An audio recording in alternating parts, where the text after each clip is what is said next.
What we are dealing with in the last few weeks is how do we approach sins, so what we thought are sins, of biblical figures. And we saw the Ramban, we saw Rabbeinu Bachye, we saw the Midrash, and then we saw Rav Dessler, that we are spending probably the last 3 weeks on Rav Dessler, trying to understand his theology, his explanation, and also understanding where he's coming from. After the Shoah, trying to establish something so we understand it, but we also try to intellectually to try to understand it and to analyze it. So now we are getting into almost the end of Rav Dessler, and he says at the end of page 165, he says, ועוד בחינה עמוקה יש בזה. There is another, even a deeper level in it, which is, עיין מה שכתב בפרי הארץ, לרם מביס ויטבסק, פרשת כי תישא. אמרו ז"ל, this is really גמרא in שבת, אמרו ז"ל, לא היו ישראל ראויים לאותו מעשה, אלא כדי להורות תשובה. פירוש, שכבר היו צריכים לתשובה, אלא שלא הרגישו בעצמם. לכן הגיע אליהם כמעשה הנ"ל, וכן דוד המלך עליו השלום. He said something very interesting. The Gemara says the following, לא היו ישראל ראויים לאותו מעשה, ולא היה ראוי דוד לאותו מעשה. Which means, the Jewish people were not really in a level to do עגל הזהב, and David HaMelech was not in a level to be involved with a married woman. However, why did they do that? In order to do what? Lehorot tshuva. To teach us how to do tshuva as people and how to do a tshuva as an individual. You know, it's like, okay, if someone needs to do it, you know, I'll do it. And it's a bit strange. So his explanation to this Gemara, which by the way has a lot of explanations, is that שכבר היו צריכים לתשובה, אלא שלא הרגישו בעצמם. Meaning, he, the Pri Haaretz, not Rav Dessler, Rav Dessler is going to explain it. The Pri Haaretz suggestion in this Gemara is that the Jewish people really were not in a level to do a Egel Hazav, which we all are pretty much amazed whenever we read it. How can you explain such a thing? So he said, you really cannot explain it. They were not in a level to do something like that, but in some kind of a deeper level, they needed to do tshuva already. So how do you push them to do tshuva? You basically push them to a lower level, then they do tshuva and they rise. And the same thing with David HaMelech. Okay? That's what he said. So now what does it mean? So Rav Dessler suggested the following. Gather dvarav, meaning the definition or the explanation for his explanation is, על פי מה שכתב בחובת הלבבות, what it says in חובת הלבבות, שצדיק גמור שמרגיש קצת גאות בצדקתו, תזיק לו יותר מכל חטות הבעל תשובה. חובת הלבבות says that if you have a tzaddik and he feels a little bit of ga'ava, that will cause him more damage than what? Than someone who is full with sins and he is about to be a בעל תשובה. Why? וזה כדברי רבא, turn the page. רגע.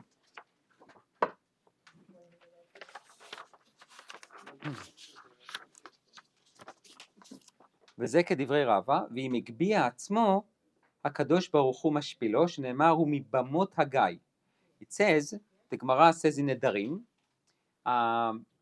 that if you have a tzaddik who has a ga'ava, has some kind of a feelings of being arrogant, and pride will be more of a positive thing, but let's say being arrogant, so HaKadosh Baruch Hu mashpilo, so Hashem makes sure to what? To lower him. So what does that mean? He says, שנותן הקדוש ברוך הוא רשות לשטן להתגבר עליו, Hashem gives permission to the Satan to overcome this tzaddik, ולהפילו בחטא שהוא למטה ממדרגתו, and to basically lower him to be involved in a chet that he will never do on his own, למען יתבייש וישוב, so he will be so embarrassed, so it will force him to what?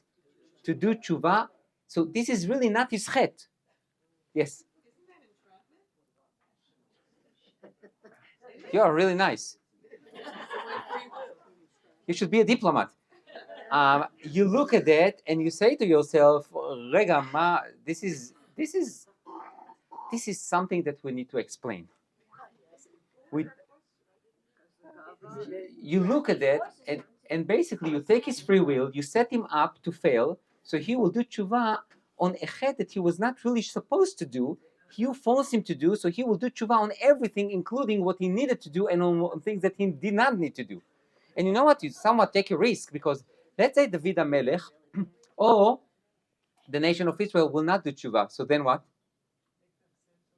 So then what? So then you are in big troubles, right? So now, the what? I think it's you and probably 99% of the population here. Yes?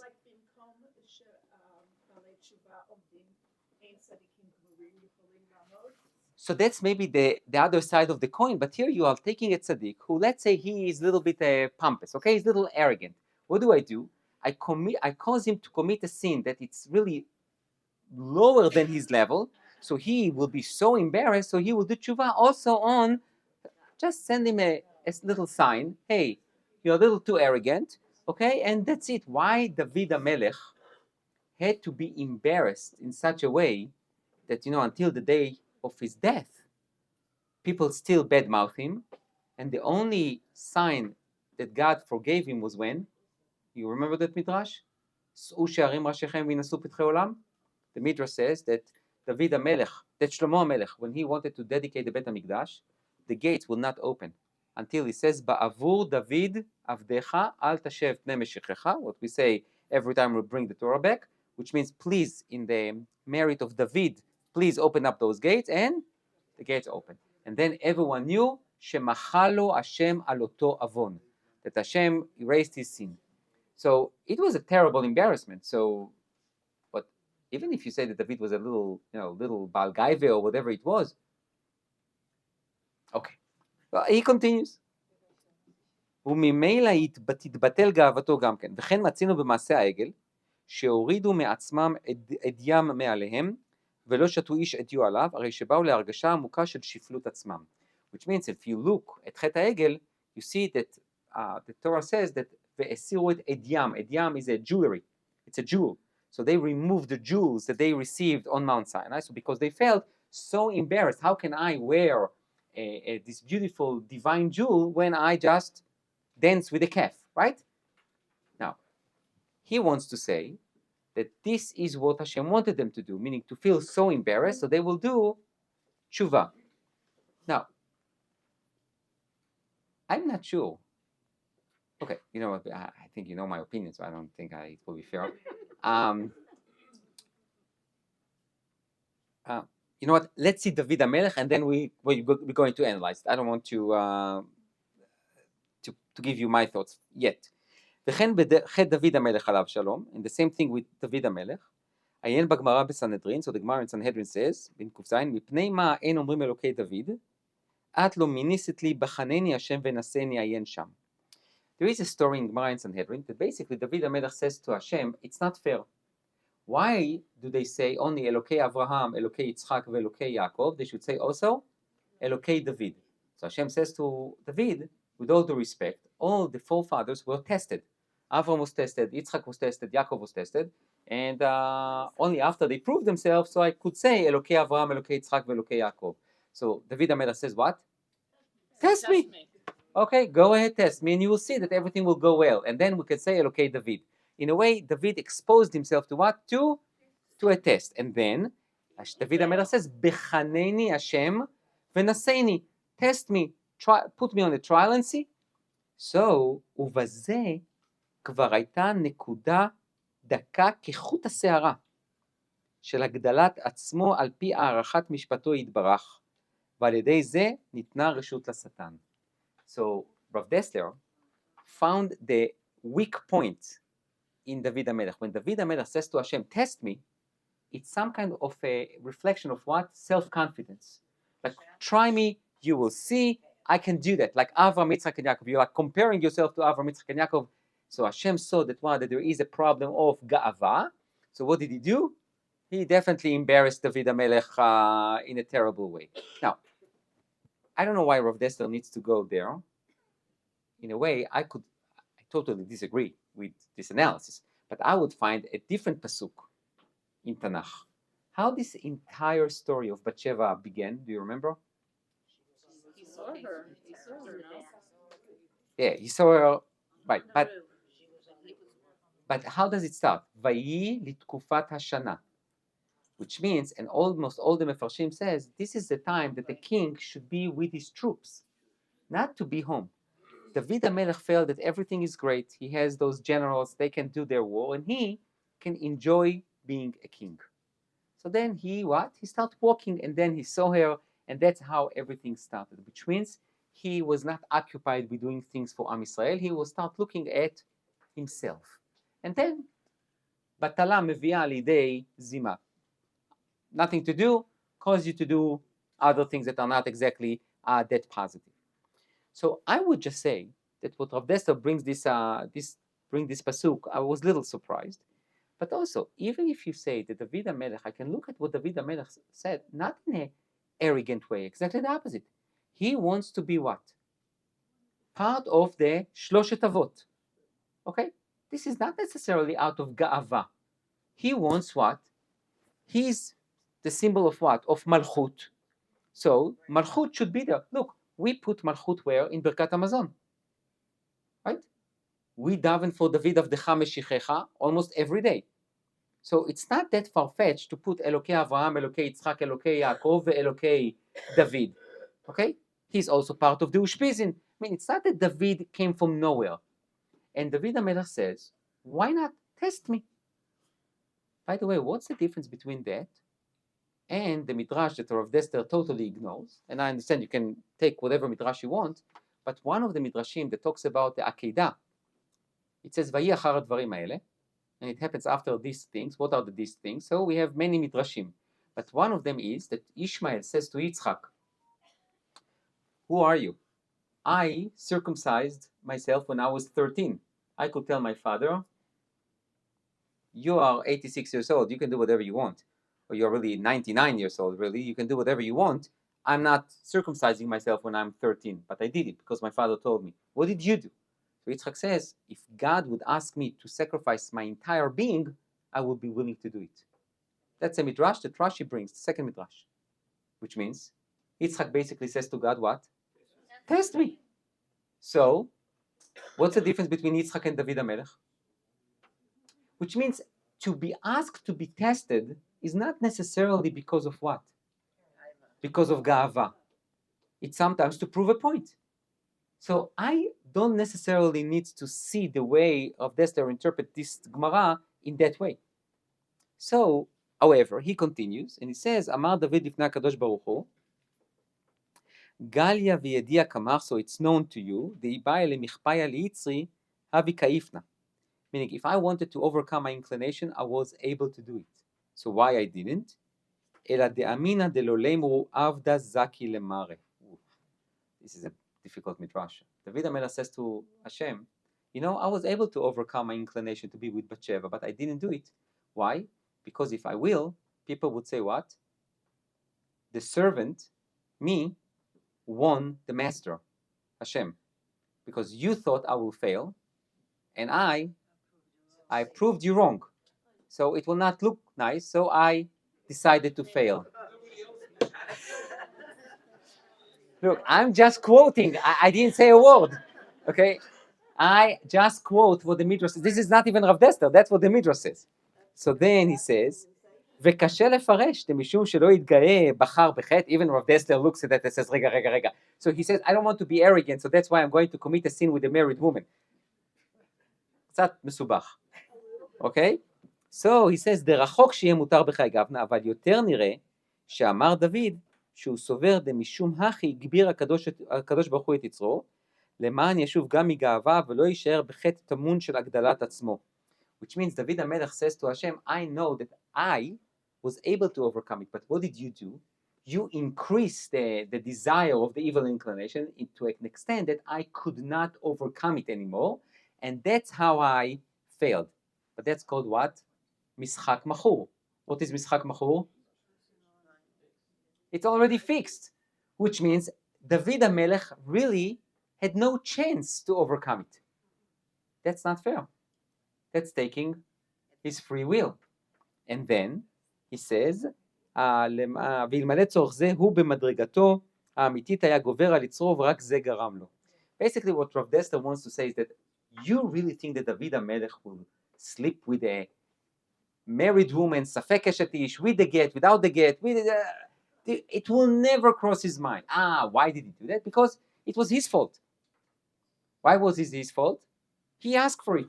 What do you mean he asked for it? He asked for a test. So Hashem gave him a test. And in order to prove that David HaMelech was wrong in asking for a test, what did we do?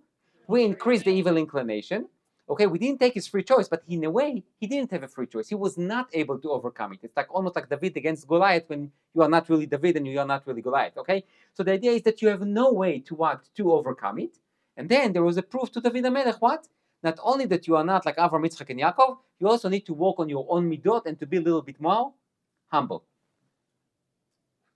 Okay.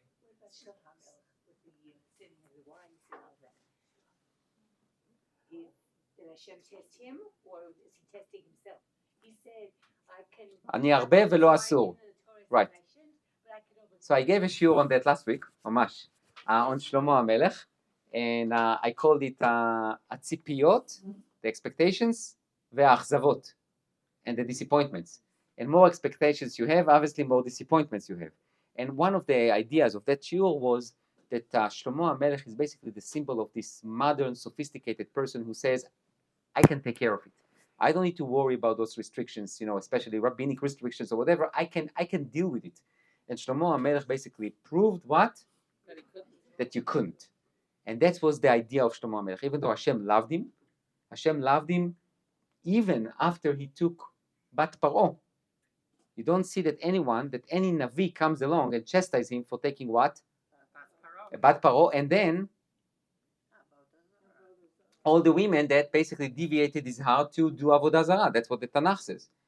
But Shlomo HaMelech thought that maybe he is at the Mashiach time, that he can convert the entire universe. And how do you do it? By taking princesses from other nations, quote unquote, convert them or influence them, and they will go ahead and convert their own nations. Didn't work, as you can know. And not only that it didn't work, they deviated his heart. That's what the Torah says. ולא היה לבבו שלם כלבב דוד אביו. I hope it's not a sign from heaven, but משהו כזה. With Shlomo HaMelech, so some opinion says that he didn't have חלק לעולם הבא until the rabbis discussed it and somehow brought him back. But really, I mean, why? Because the Tanakh says, and the Gemara says something horrible about Shlomo HaMelech. Shlomo HaMelech says, if I would have known that in the Tanakh it will say, לא היה לבבו שלם כלבב דוד אביו בדבר אנשים אשר הטו את לבבו, meaning his heart was not as wholesome as David's, because of those women who caused him to deviate. It says, I would prefer to be a menakesh shfachin, like to clean gutters, rather than that it will say in Tanakh something like that about me, because that's for eternity. Every child who learns Melachim sees that pasuk. You read Divrei Hayamim, you know it about Shlomo HaMelech. That's what we call Netzach. It's there forever. So I'm not taking away many things that Shlomo HaMelech did, but definitely this was something that he thought that he will be able to, with his wisdom, to overcome everything. Which, by the way, this is also something interesting. Sometimes, people can be very smart and brilliant people and whatever, and they can able to balance different things. Okay, academia and business and Torah and Chesed, but it might be that they can, but it doesn't mean that their students and their followers can do it all. One of the prime examples, in my opinion, is Rav Soloveitchik. Was not his student, but learned a lot about him. He had PhD. He obviously knew a lot about general studies, his Torah, but he was able to go to a museum and to enjoy art. The problem is that when you look at different students, each one of them, in a way, took one thing. And the integration might be good only for one yachid bedoro, one person. And yachidim, it's very hard which means you need to be very smart in order to be able to accomplish a lot in learning, and then to be able to enjoy other things. So, or to enrich yourself with other things, which means even if Rabbi Meir and Acher. like people were able to, There is a little bit different there, and Rabbi Meir was able to take something from Acher when no one else could take. So what I'm saying is that here you have a person who can basically balance it all, but then to transfer it to someone else, it might be difficult. It might be difficult. Not everyone can do it all. And then you have people who focus on whatever they feel that was the legacy of that person. So this is something to think about. I'm not saying that this is the way it is, but it's something to think about. Now, let's go back to Rav Dessler and David HaMelech and Am Yisrael. So basically, he wanted to claim what? He wanted to claim that Am Yisrael or David HaMelech, they had a different sin, but because they will not make tshuva on that sin, why? Because they are not aware. So what does Hashem do? He caused them to commit a more severe sin, embarrass them, and then they will do tshuva about everything. Okay, so in my opinion, yeah. In order to do tshuva, you have to recognize that what you did was wrong. So by creating a false wrong, and so now he does tshuva for the false wrong. It's supposed to incorporate the wrong that he didn't even recognize. Mm-hmm. But that's not the definition of tshuva. You have to recognize what you did was wrong. You have to say you're not going to do it again. So then how is that? I think what he wants to say, so basically he would, let's follow Rav Dessler's opinion for a second. So David HaMelech had a little bit of a ga'ava when he asked Hashem, test me, right? Hashem tested him and he failed. So basically now he is embarrassed. Embarrassment, if he will look into himself, he will say, oh my gosh, what did I do? I was with this married woman, and what brought me to be with her? It's my ga'ava. So then I will do tshuva even on the things that I didn't know, but now I know through that sin. Okay. Logically I can somehow understand it. But now let's think about it. So basically, what do we say? What Rav Dessler says? Rav Dessler basically says that what? That Hashem will sometimes take your free will in order to cause you to do something that you really didn't even cross your mind to do, but He will force you to do it. So you will teach us how to do tshuva even on terrible things that you were not supposed to do. Now, so first and foremost, there is obviously lekichat habchira chofshit, taking away your bchira chofshit. B, causing you to do something that you are not supposed to do. C, how exactly that's going to help me to have a better understanding or a better appreciation for who you are as a biblical figure? I don't understand it. How does that teach me as a regular person? Okay, what did we say? We said that we look at biblical figures in a way that we try to balance between, look, they are in Tanakh, we are not in Tanakh, but still there are people, they are not saints. So therefore, now I take David HaMelech, and in a way, I'm taking him away, I'm separating him from you and me. Why? Because God, in a way, singled him out in order to make him an example and to show us that you can make even tshuva from that deep level of low level. But this is not for all of us. Yes? The point there, they know the sin, the last thing they committed. They don't know what they did before, or they would have done tshuva maybe before. So that was the question there. I'm sorry. And okay, so maybe I should also repeat the question. It's just that the answer for that was that he will need to ask himself, how did I end up with doing this severe sin? Answer is, there was probably something else that I didn't notice, which was what? Gava. And that probably led me to take a married woman or the safek hashetish, whatever it is, and that led me to this severe sin. Yes? That a person has to be honest, and when something happens, they have to say, how does this incident fit into my entire life? And maybe that's what we're supposed to be learning. That if something happens, it's not just a disjointed incident, like, that's a freak accident, I wasn't going to do it, it's not my thing, I usually don't do it, but why did God cause me to do this? What in my character led me to do this? But you understand? Really I agree what you're saying. I mean, I don't, but you're No, supposed to. I hear what you're saying, but the problem is, I'll make it as extreme as I can. I murdered someone.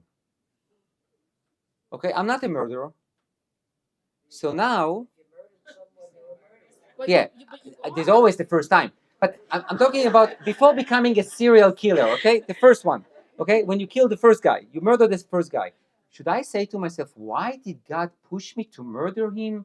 Probably there is something violence in my nature that I didn't know. Oh, I killed a fly once and I didn't do tshuva.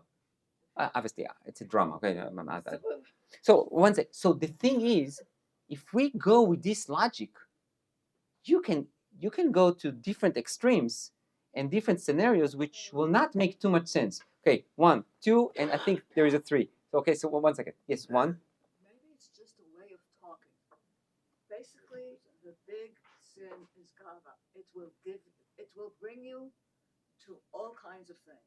It's not that Hashem made him do anything. His gava is still there. It led and leads on and on in his life. And his Now, it might be, but it's not what he says. no, it isn't. It might be a better explanation, by the way, but it's not what Rav Dessler says. Yes. Why do tshuva if God made you do it? Agree. Obviously, that's what I asked before. If he took his free will, what do you want from him? Yes. Is this the place where Natan comes? Yes. When Natan comes to him and gives him this mashal? Uh-huh. Okay. Okay, so in conclusion, with all the issues that we have with Rav Dessler's analysis and theory or thesis, we can understand what he is trying to accomplish. We might not agree, but we understand what he's trying to accomplish. He's trying to tell you that your view on biblical figures and their transgressions should not be like you look at someone else who had an affair with a married woman or sent someone to be dead or whatever it is. It should be looked in a different way, because they really should not have done it. In a way, Hashem took their free will, and that's what they did. And look, even after that, what did they do? Tshuva. So which means what? Everyone can do tshuva, and also do not detract anything from your esteem to those people. That's basically what he wanted to accomplish. The way he accomplished it, it's obviously difficult. And B, this is where we can have a dispute with him. Is the end goal is the correct goal? Because at the end of the day, based on Rav Dessler, how do I need to look at David HaMelech, for example? As a tzaddik, as the author of Tehillim, did he really do something wrong? We know, yeah, but based on Rav Dessler, the answer is no. He didn't really do anything wrong. He really didn't do anything wrong. The problem is that, with all due respect, I learned Tanakh from the Tanakh. And in the Tanakh it says what? He did something wrong. But Rav Dessler says to you, when in Tanakh it says that they did something wrong, it's not wrong like what we say wrong. It's a different wrong. It's really not wrong. It might be wrong, but it's really not wrong. Now, hold on, Marcy. How would Rav Dessler look at Job? I mean, the whole idea of Hashem talking to Satan and all these things happen, and would he bring something like this? No, but there, don't forget, Marcy, it's that there it was not about Chataim. It's more about Satan. Really, God challenged Satan to show him that Eov will be a heretic if you punish him. So it was not necessarily because of sins. Okay, so short one. Okay, why is it only David that we're being picked on? Just in the other parsha, Yehuda, in my opinion, you're not supposed to say this, and well, I think he did the wrong thing when he met this person on the road and blah blah blah blah blah. And then when he found out that his daughter-in-law was pregnant, he said, "Burn her." I don't understand how he is permitted to do interesting things, and yet when she does interesting things, she's supposed to be burned. You know, we got Why is that? Why? That a man can do it and a woman cannot. Oh, that's okay. Wondering, No, I'm just this is just a different. A man should not do it either. So, but the thing is what is that this is a different topic. So I can't address it because we are going to deviate totally. We might once deal with that story. I thought you are talking about something else. I thought you are talking about Yehuda's part in selling Yosef. That also is Okay, nice. which the Gemara definitely criticize him. The Gemara in Sanhedrin in Davav, כל המברך את יהודה על מעשהו הרי זה מנאץ, שנאמר בוצע בירך ניאץ השם. Okay, what Yehuda says, מה בצע כי נהרוג את אחינו וכיסינו את דמו, which is like he's doing a compromise, like saving Yosef. That was a terrible idea. Okay, so he's being criticized. Now, look, like in every thesis, you can bring every midrash and every opinion, and sometimes you intentionally ignore some other midrashim and some other quotes from the Gemara that does not really fit your analysis. We can understand it. Beseder. I'm not sure that I agree with it, but I can understand. I understand what Rav Dessler wanted to achieve. We might not agree, but it's there, and it's not only it's there; it influenced generations. This is a hashkafa that is very permanent in different segments of the Orthodox community. That you view people, but that you're I'm not going to repeat this diplomatic and very nice sentence. We will see the other sectors as well, but don't forget, there is always a risk in every approach you take. Okay, if you take a more of a liberal approach, and yes, they were like us, and that becomes like some kind of a ziluta, which means like a disgrace. Oh, they are like us. Okay, we need to be very careful with that. And even though we might not agree with the way or even with the outcome, there is definitely a gisha like that. There is an approach like that. So now, what I want you to do is turn the page to where it says Rab Shimshon Raphael Hirsch. We'll try to spend some time on him, and then I will talk to you about the pulmus. So, Rab Shimshon Raphael Hirsch says the following. You see Rab Shimshon Raphael Hirsch?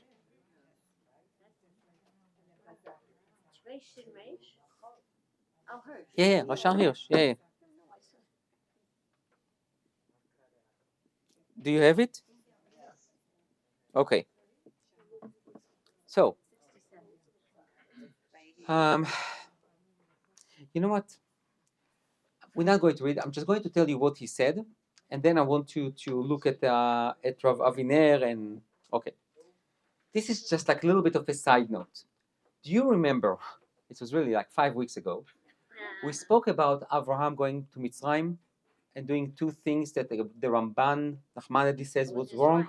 One, putting his wife at risk, and B, leaving Eretz Israel without consulting with God and not having enough bitachon.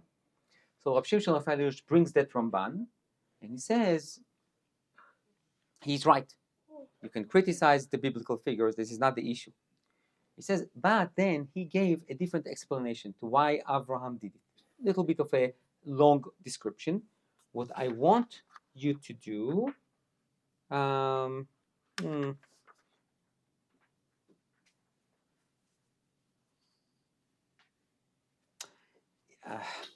just going, don't look for it. I'm going to read, and please believe me that I'm reading Rab Shimshon Raphael Hirsch, and I will translate it to you.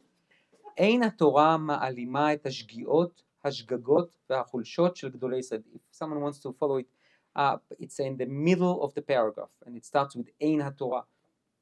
The Torah does not try to hide the shgiot, the mistakes, the shgagot, the unintentional actions, והחולשות, and the weaknesses of גדולי ישראל, of the great scholars of Israel.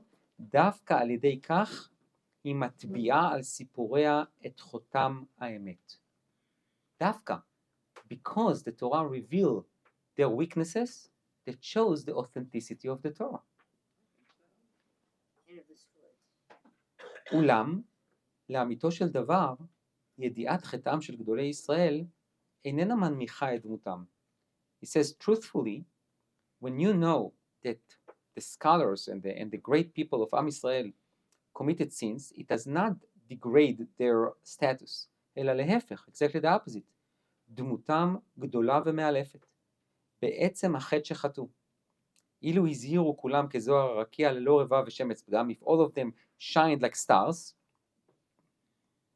היינו סבורים שטבעם שונה מטבענו, והוא למעלה מהישג ידינו. We would think that what? That they are superhumans. There is nothing we can learn from them. ללא תאווה וללא מאבק פנימי. They have no inner struggle and have no desires.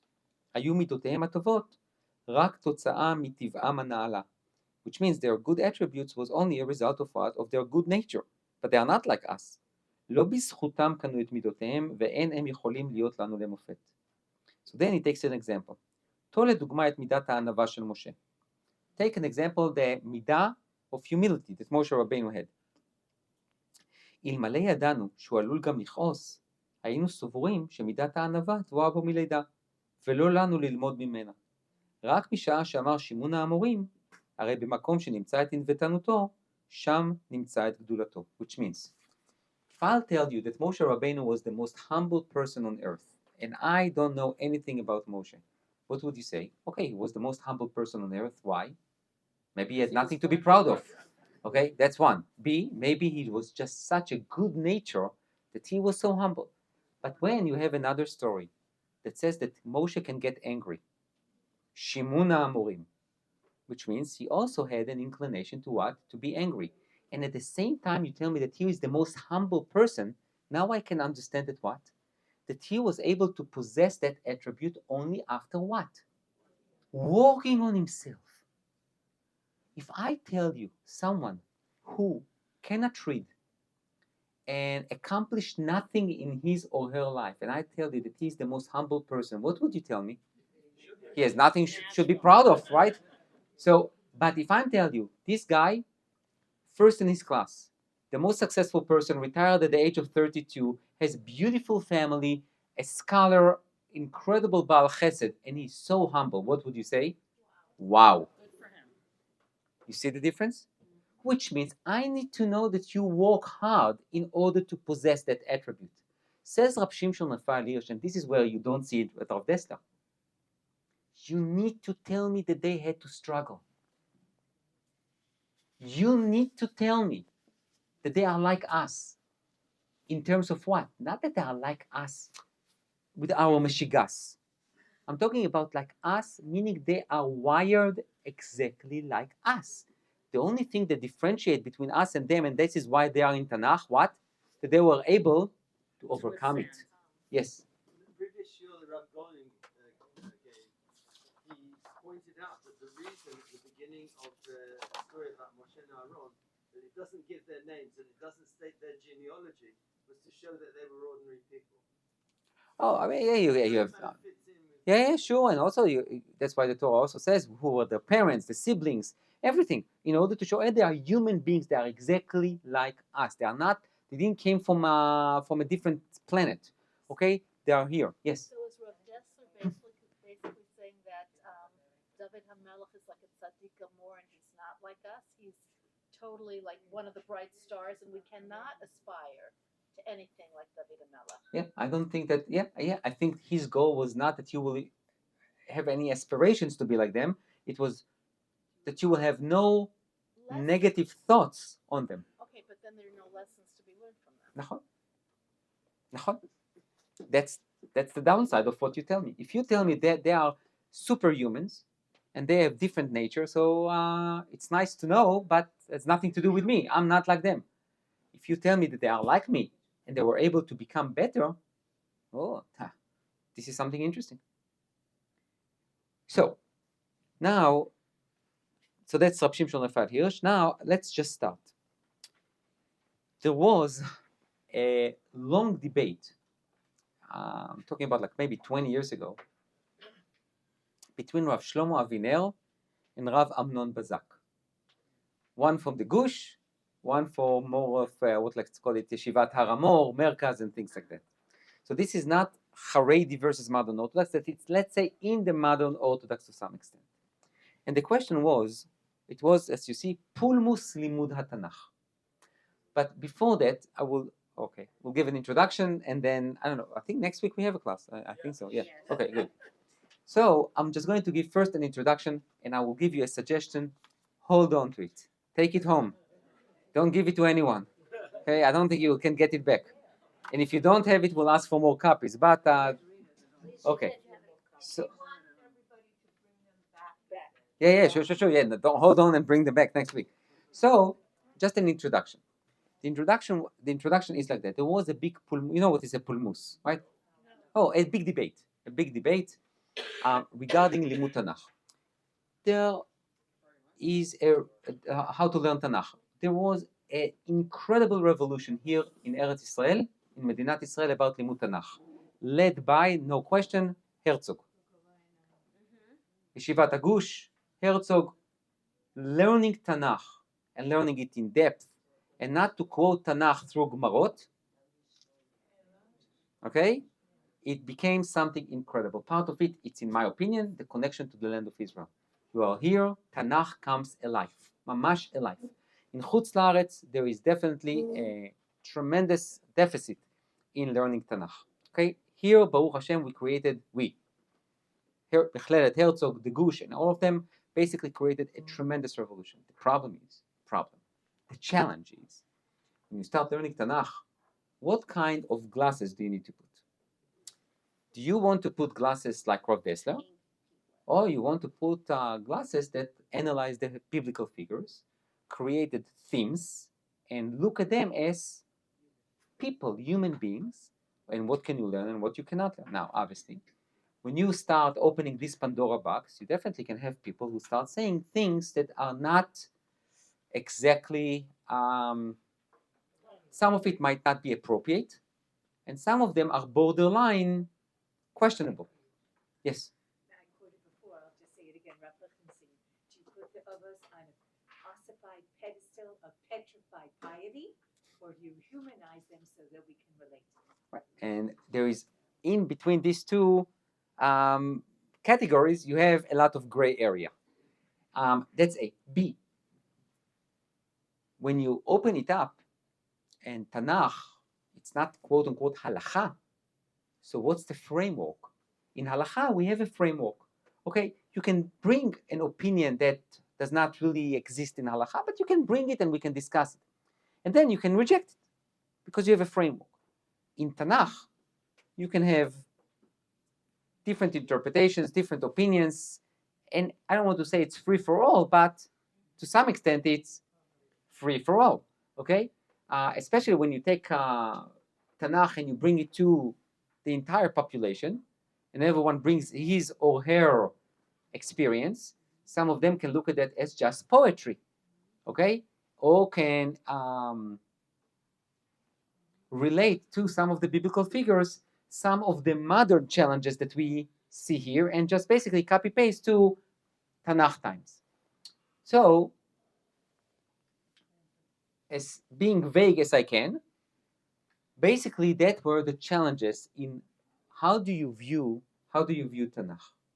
Now, in addition to it, sometimes when you analyze stories in Tanakh and you make them almost like just like small politics in the house of David HaMelech, small politics in the house of Rechavam, and then to some extent, if you read it like that and you read it like that always, basically you create a view of what?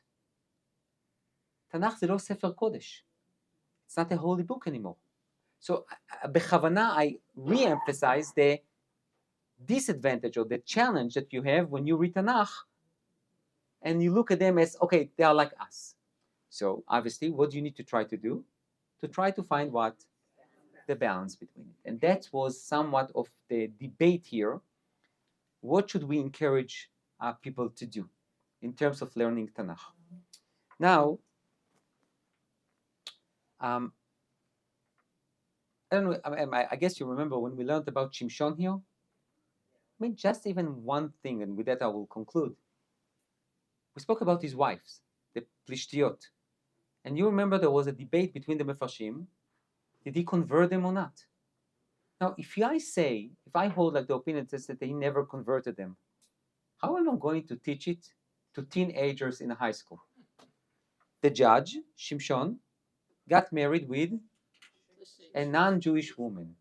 And he's still a judge and he's still in Tanakh. how do I explain it to them? So obviously, I should probably take the other opinion, right?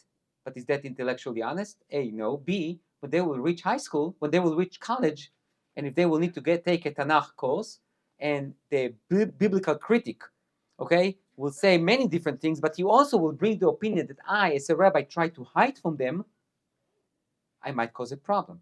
I might cause a shock, because they will tell themselves, the rabbi lied to me or tried to hide things from me. He didn't trust me. And this professor trusts me. That happens many times. Part of the issues that we have is that what we call chasifa, this exposure that people have later on in their lives, and they don't have the tools to deal with it. The question is, but when they are teenagers, are they ready to deal with it? So learning Tanakh might be not a simple issue, and I think I said it already. That's why I guess the rabbi says, when the children know how to talk, what do you teach them? Not Bereshit, and not Shmot, and not Bamidbar, and not Dvarim, Vayikra. Boring and simple. Mutar, Asur, Tameh, Tahor, pure, impure, allowed, not allowed, sacrifices. That's it, very simple. You don't want to explain to them exactly what was going on between Cain and Hevel and Yosef and his brothers, okay? And they shouldn't have any ideas of what to do with their little sibling. So the idea is that we need to understand that when we learn Tanakh, there is obviously it's complicated, it's challenging, and we need to be very balanced. Okay, so that was the preview for next week.